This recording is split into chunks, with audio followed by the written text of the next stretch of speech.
Good evening, everybody. I'd like to call this meeting of the Henley Homes and Royal Building Committee to order at 6 p.m. on January the 15th, 2025. First order of business is to approve the meeting minutes from our December 18th meeting. Can I get a motion to approve? Sarah moves, Rob seconds, all in favor? Great. Public comment. It doesn't look like we have anybody from the public here, so we'll skip over that. Chair's report, nothing specific. I guess I would put this in the category of kind of no news is good news. Everything seems to be moving apace. Credit to the O&G AP team and the KG&D team and all the trades. Things seem to be moving well. The coordination with the principal seems to be going well, unless Paula and Natasha, well, Natasha's not on, unless Paula or the other principals have something we're not aware of. But, we haven't had anything from the neighbors. For the most part, everything seems like it's going well. So nothing specific for the chair's report, other than just, jumping into the business at hand for the meeting. With that, I would turn it over to Dave and Scott and Tom to give us an update on where things stand on each of the schools. But, obviously Scott sent around the monthly report for each of the schools, and there is a ton of information in there for anybody who wants to do a deep dive. There's some aspects of that we're going to talk about a little bit later, but, Scott, if you could give maybe a higher level view of where things are on a school by school basis, that would be great. Yeah, sure. So since our last OAC meeting, I mean,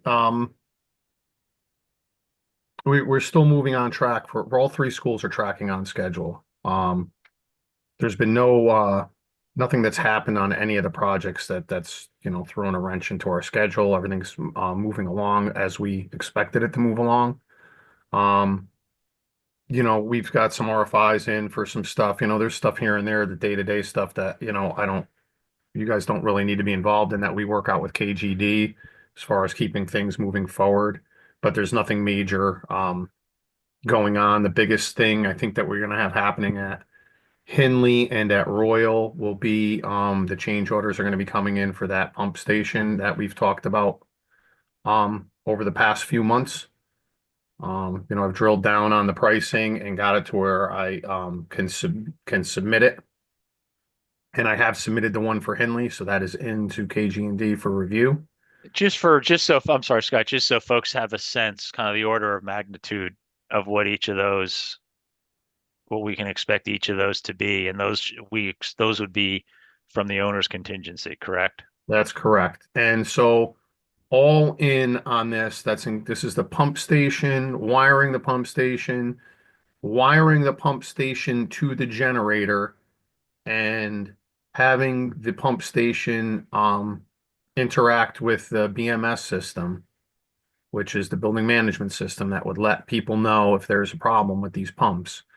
All in, I think you're going to have a rough order of magnitude around $120,000. Per school? Yes. Okay. I'm still waiting. I'm still going back and forth with Ferguson on the BMS pricing, so I don't have that nailed down. All the other pricing as far as the alternate to hook it up to the generator and the price for actually putting the pump station in it, I do have. Okay. And this was, again, just for folks' benefit, the reason this is coming up as a change order as versus part of the original engineering design is what? So Travis, are you going to grab that? I can jump in. Yeah. Thanks. So the elevation of the basements, the footings where we have footing drains around the basements is lower than all the storm structures on site. So to get it up to the height of the storm structures and for it to exit the property, it needs to be pumped up at those basement locations. Got So that's it. why it's happening at Hinley and Royal. Got it. And it's a Oh, change sorry. order because It wasn't provided on the engineering documents, on the civil documents originally. because It wasn't picked up. It was something that should have been on there that you would have paid for in the original design that was never part of the original contract. As Holmes day goes to daylight, Yeah. which is, you know, there, it looks like Paul Harding wants to be led in the meeting. having these go to daylight is always the preferred, method of exiting. Meaning, again, for those of us that aren't engineers, that means that means the footing drains are draining out to the swale to the north of the school. Is that what it is? Yeah, or into a structure that goes out into that swale. So it's all that the way the structures were designed over at Holmes because of the position of the property, they were able to get those into a structure. Yeah.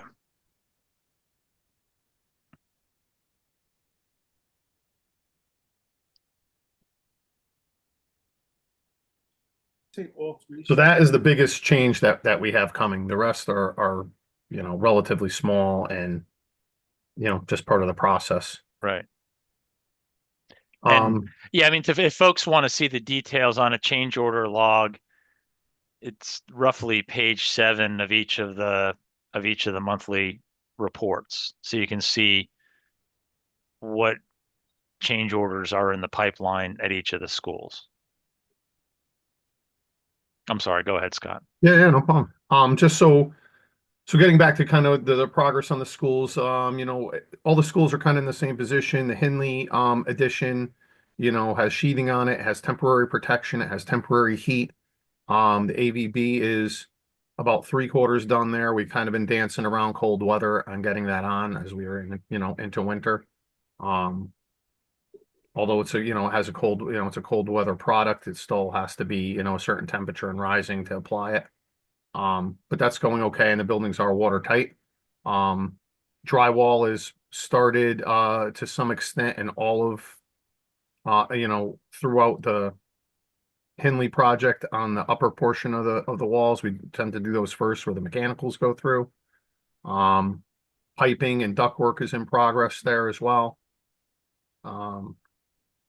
Jumping to Homes, the classroom edition is moving along quite well. Drywall will probably be done by the end of the week in that edition.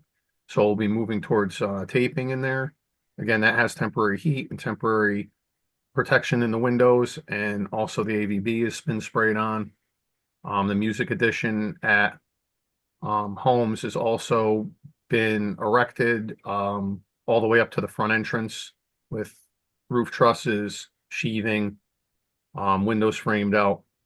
We're waiting for a little more material to get delivered this week, and we'll be working on that front entranceway. And the roughing of mechanicals will start in that edition next week. And then to Royal, again, we're kind of in the same position as Hinley. We have sheathing on, roofing on, temp protection in the windows, AVB sprayed on, temporary heat running, starting drywall on the tops, mechanicals are in, ductwork is coming next week. But all the hangers are there for installation, so that's going to move along pretty quickly once we get it on site. And the same for the library edition. The roof is on, and the sheathing and AVB is started there as well on Royal. So all of them are in pretty good shape. This week we met with the principals of each school. We started actually last week, and then again touch base with them this week as far as the moving matrix for all the work that we have coming up this summer, and more importantly, I know it's a long ways away, but next December when we transition from phase 2B to phase 3, it happens during Christmas break, and there's a lot of moving parts there as far as being, moving people from one space and out of another within that vacation time, and us building temporary walls and taking over another portion of each school during that Christmas break time. I feel everybody's got a good handle on that. I spoke personally with Natasha. I was on I got on a video meeting with Paula. Paula's got it down as well. Nothing has really changed from what we originally had planned on doing. This is really just a refresher, and I think based on what we did last summer, everybody's got a real feel for what that actually entails now in moving people and us working inside their building. So I think everybody's got a better idea of how we're going to manage that. But that's not anticipated to happen. There's no moving around anticipated for the spring. It's all going to be after the school year ends. So what happens, Chris, is there's a phase 2A and a 2B that's going to start this summer. Right. So those rooms will all need to be cleared out for us to take possession of this summer. The phase 2A rooms, they will get back at the end of the summer. So those are short work areas. We're going to be basically what we did last summer. We're going to take out some ceilings. We're going to run some new mechanical work, some duct work into these classrooms, new unit ventilators, and put everything back together for them to have back come opening of school in September. The 2B portion, we're going to keep until December. Because there's more work to do in there. We're going to be demoing walls and building new walls and kind of changing the size of these classrooms and making new rooms in the 2B areas. Those have to be completed by December in order for us to take over phase 3, which requires them to be moving classrooms out of the phase 3 area into different locations around the buildings. In some cases, they'll move into that 2B area. In some cases, they'll take over a classroom, maybe in the new addition, and someone will be moving out of the new addition into their new area in phase 2B, perhaps. So those are the kind of things that we went over, just making sure that everyone understood what we needed for the beginning of the summer, because it's a lot. Cool. Turning just quickly back to the change orders, and in particular the pumps. What do you think the timing is, kind of, and where those are in their life cycle? You said Hindley was ready to go to KG&D. Yes, so Henley's ready to go to KG&D. I'm working out the final details on Royal. I'll have that out. Hoping for the end of this week. I'm thinking that possibly it's going to be the beginning of next week once I have everything ironed out there price wise. It's a long lead item. They're going to send in some shop drawings. Those are going to take a few weeks, and then I believe there's an 8-week lead time in order to actually get the pump station built. It's a 5-foot, precast manhole basically with pumps inside of them to make it simple, but there's a lot of moving parts to it, so to speak, as far as it being considered a hazardous area. So there's blast proof boxes for electrical and stuff to that nature. So there's some moving parts to it. And so that the construction subcommittee, in particular Jameson and Paul, are teed up working backwards. When do the contractors want to really ideally get started on that work, so that everybody's teed up and prepared to do the reviews and the approvals that are necessary, so that we're not creating any kind of a bottleneck on this side?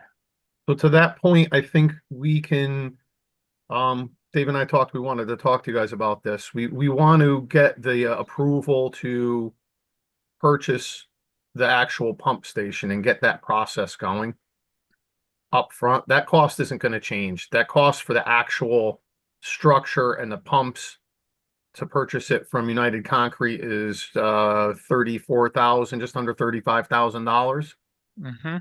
So we kind of would like to just get a verbal approval on moving that portion forward, and that will give time for KG&D to review this with us and kind of dissect the actual costs. Well, and Scott, with that being said, we've already been through iterations with what Scott's asking for, because the team has looked at this, our engineer has looked at this, Scott has looked at it, and we've gone back and forth to determine what's the cheapest approach that we can get for these portions of the pump stations. So they have been vetted by the team. As a matter of process, should we then have 2 sets of change orders, one that's for that pump for us to approve, but with the context of what the the procedure is going to be so that we know why we're approving this pump, and then another one that approves the rest of it with the same context of the pump and that, just so we get an official approval from Paul and I looking at it. And then my second part of that question was, A, how much do we have left in our owner contingent? What's the balance? And is it good practice when owner's contingency may be affected on a change order to include the available balance just for our quick read when we're reviewing it for approval? I don't have to go ask somebody, hey, how much is left on the contingency? I have some sort of reference as to where we're at. So just one thing on that, Jameson, one thing with that is that we are not really the ones that will always know where the owner's contingency is, though. I think that's one of the things that we're going to talk through on Friday about how our contract with the town affects the overall project budget, because there are things that happen within our contract where we're using the CM contingency or allowances that don't affect the value of our contract with the town. However, things like this that are an add to our contract, they then do get funded from the contingency. So I think that's maybe the project will get itself to the point where you'll have your finger more so on the pulse of that overall contingency because of what we're going to be talking about with some of the reporting. I just wanted to set the expectation that we're not going to have the information to be able to, on each of these changes, give you that balance. No, but the good news is we have, I think, pretty ready access to that, right? I mean, right now, the good news, Jameson, is nothing's been spent in the owner's contingency. So, and we'll talk about financial reporting in a little bit, but I think when Jen produces her monthly reports, at least we'll see how the contingency is being reduced as the project goes along. To date, nothing has been spent from the owner's contingency. Okay. Well, to that point, though, this goes to a little bit of a deeper conversation regarding change orders, right? So, there's change orders that are in for review right now that are going to affect owner contingency. Understood. Okay? Aside from the pump station. Quickly, like looking at Royal, I could see there's another electrical waterproof. There's probably another $60,000 worth of change orders that are in to owner contingency on top of the pump. Right, but like at Hinley, the owner's contingency is almost 1.6 million. Yeah, so we're not. Yeah, we're not into it for 200,000 even thus far, including the pump stations at Hinley or Royal.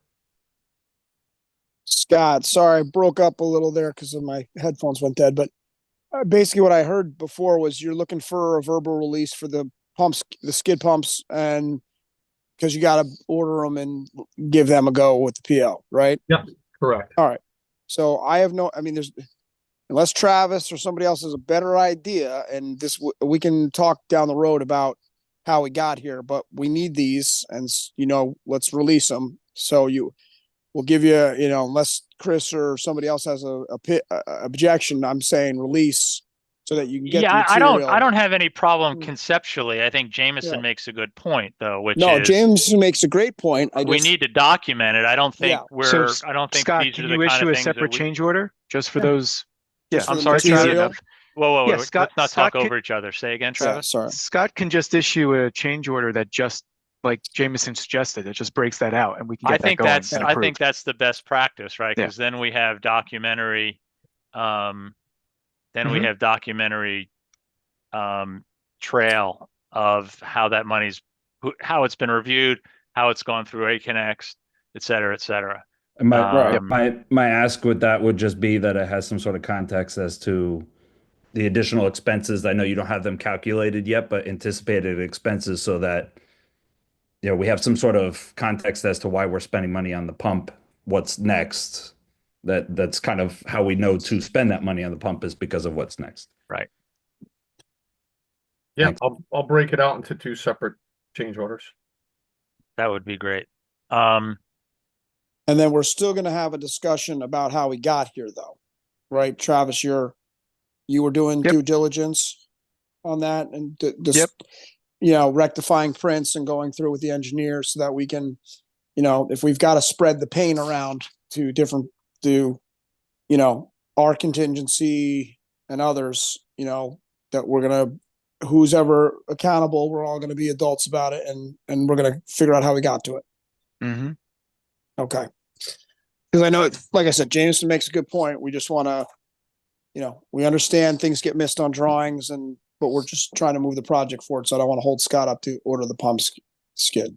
Yeah, because honestly, guys, I've held this up long enough, I'd say, Yes. because I've really tried to vet this thing out. I've done a lot of work to you know, get the pricing where I feel I could actually submit it. So, but now it's time to order them because of the long lead time item. This will bring us right to spring to get Yeah, these no, in. look, I think, and I'm glad we're talking it through. And I just want to make sure we're not the bottleneck, but I also want to make sure that we're crossing the T's and dotting the I's so that we're doing this procedurally correctly. And to Paul's point, you know, let's also do the due diligence so we can understand if there's, you know, some way to account for how this happened. Yep. So, um, any other material? So, all right, that's the material change order that you noted. You know, on the change order process, just one point I wanted to make for the group, and I had a really helpful conversation with Scott and Dave Cravenzola earlier in the week on this about the process and the approvals. And, you know, so we've got the construction subcommittee, you know, really being on as it relates to change orders being led by Jameson and Paul. And there are different levels of approval based on the size of the change orders. And then once the change, just for the group's benefit, now that I think I understand it better, once the change orders are approved by the subcommittee, and the work is, you know, is authorized to be done, then kind of the next thing that happens is the change orders are accumulated on kind of a monthly basis. And because they are changes, they technically become modifications on each of the three schools to the O&G guaranteed maximum price contract. So then what O&G will do is on a month by month basis, package up the cumulative change orders that have been approved into what's called an AIA G701 change order, which is actually a modification to the contract, and we'll be doing one of those for each school. And on those, while the entire building committee doesn't need to vote on each individual proposed change order, I think my preference would be that we do vote on the G701 because that's a modification to the contract. And that, you know, could be material enough. And on the same theme as, you know, Jameson was raising, keeping really, you know, I think really tight control over everything in terms of having a really good paper trail of what's been produced, what's been approved, that it's been approved at the right levels by the right number of people.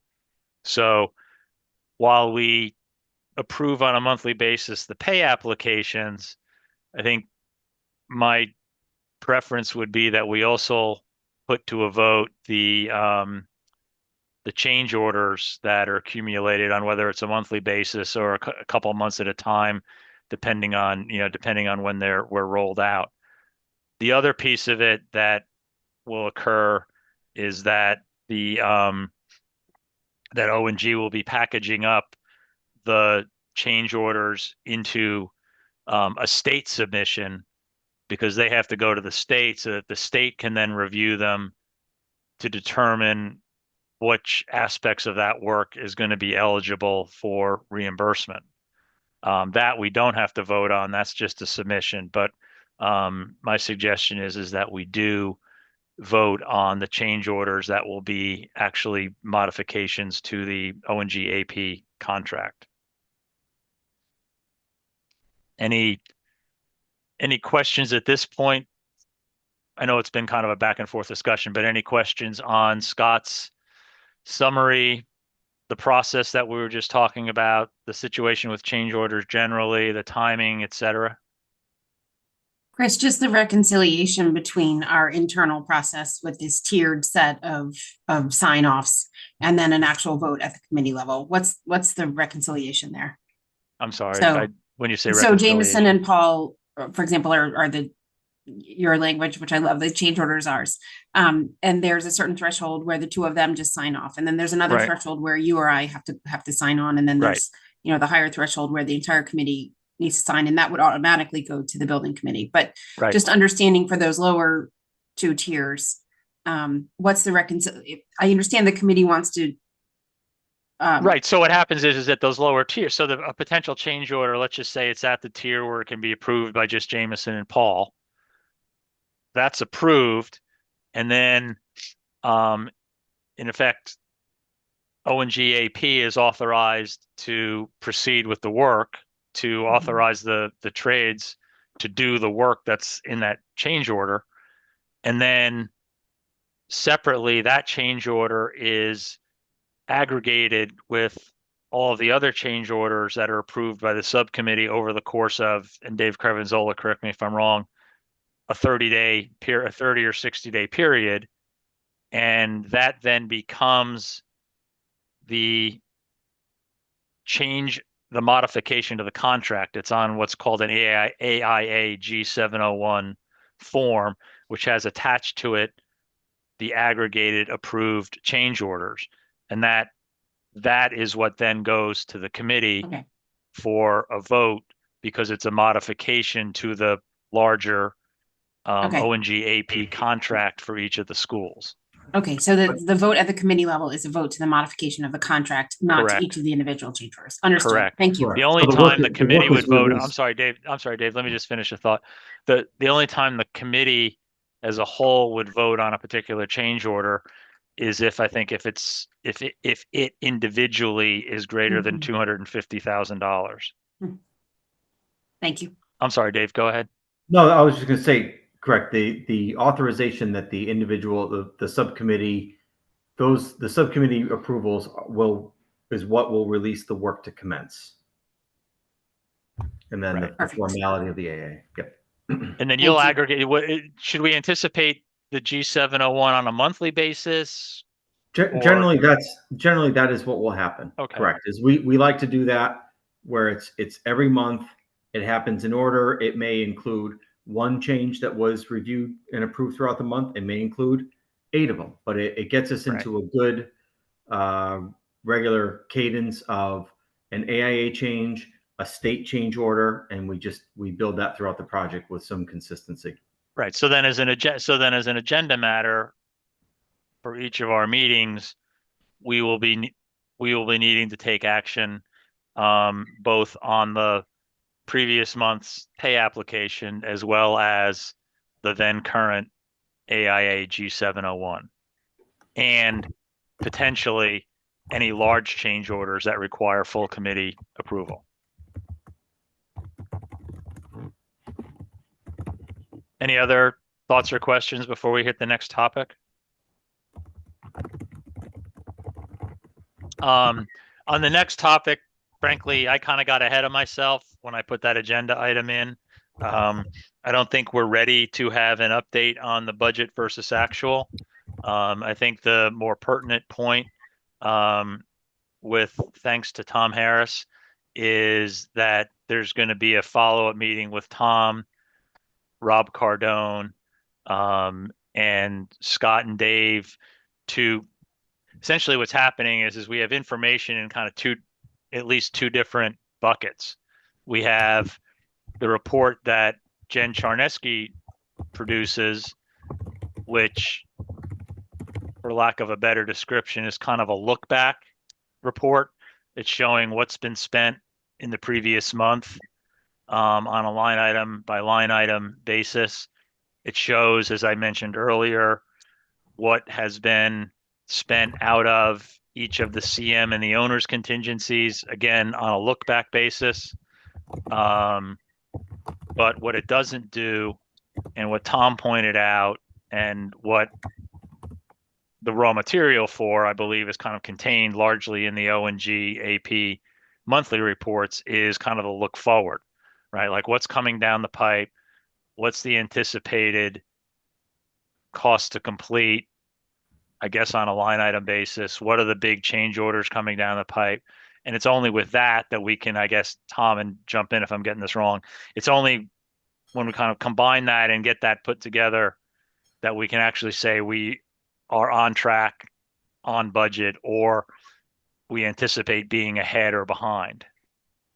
Yeah, the goal is basically just to take the Jen's report. We'll do some slight modifications to it, but at the end of the day, that summary sheet, when it gets passed around every month, we'll be able to definitively state that, yes, we are currently tracking under budget and by X amount. And we'll taking into account what we see the change orders, yeah, coming forward, the past change orders and the pending change orders, as well as I guess things that aren't change orders but are material components of the work anticipated to be done in the next 30, 60, 90 days. Yep. So yeah, we're gonna have a sub call on that Friday, hopefully, to kind of flesh out the modifications to that spreadsheet. And ideally, we can also figure out a way to include some sort of a tracker in there on that summary sheet in terms of what's left of each of the contingency buckets for all of the schools. And again, thanks to Tom, he talked to some of his colleagues at his day job who do this for a living and came up with some good templates and ways to attack this. So thank you for that. So nothing really to report today on that front. Hopefully we'll be in a position at the next meeting to go through that analysis in more detail.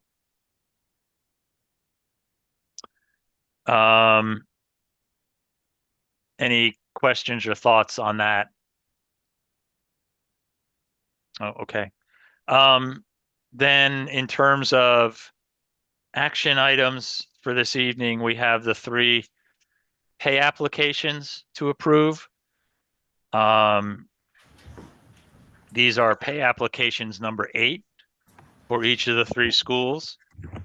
So if I could get a motion to approve pay application number 8 for the Royal Elementary School for the period ended December 31st, 2024, in the amount of $3,098,371.80.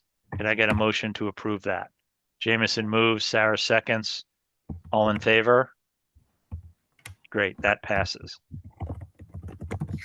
Could I get a motion to approve pay application number 8 for the Holmes Elementary School for the period ended December 31st, 2024, in the amount of $3,473,140.38. Sarah moves, Jameson seconds. All in favor? Thank you. That passes. Could I get a motion to approve pay application number 8 for the Hindley Elementary School for the period ending December 31st, 2024, in the bargain price of $2,728,409.10. Sarah moves, Rob seconds. All in favor? Great, that passes. So I will go downtown to Town Hall and sign those tomorrow. Jill and Rob, if you can carve out some time to get those signed, we can get them in the pipeline so that they can be paid by the town. As I said, from the communication standpoint, I mean, unless Jameson and Sarah have anything in particular, I don't know that we have any anticipated upcoming outgoing communications planned. I think I don't know how many of you got to hear the state of the town I thought that was a good presentation. We had done, as you know, a memo with good input from ONGAP and from Jen Charneski. But beyond that, I don't know that we have any other outgoing communications planned. If people have some ideas and think there are some that we should do, let's talk about it. But otherwise, we can move on. I just want to say appreciated to ONGAP for making the updates, the volume 2 for each of the schools. Oh yeah, It was very, very nicely done, very well done. It was a good update for everybody, so thank you. yeah. No, you know what? Thank you, Jameson, for bringing that up. That was good work by Scott's team, by John. It was. So thank you. And I believe Paula, jump in here but I believe your plan is to disseminate that to your school community, and that Natasha and Ross are going to do that as well. Yes, that's true. Great. We're going to, sorry, I'm holding my dog. We're going to send them out on Friday. So they'll go out to all the schools on Friday. So, and a huge thank you to John from the schools as well. They're great. Thanks. I'll definitely communicate that to him. He did do a nice job on those. Yeah, and they're so kid friendly. Like there's he always puts in a big machine for the kids. Yeah. Mm-hmm. His It's goal is to try to keep it kid friendly. He's trying to make it, for the age group. yeah, that's great. Yeah. On that subject, how are things around the campus? I know you're only one of 3, but Yeah, no, and the kids love it. It's so I mean, some of it is just background now, like they don't even notice it anymore, but there are definitely exciting things that happen. And like Evan's great. He'll let us know if a big truck is delivering something. So, we'll bring the kids outside to watch the truck pull in, and it's fun. So they're embracing it. It's a good experience. I'm learning a lot too. So yeah, you and me both. yeah. Thank you.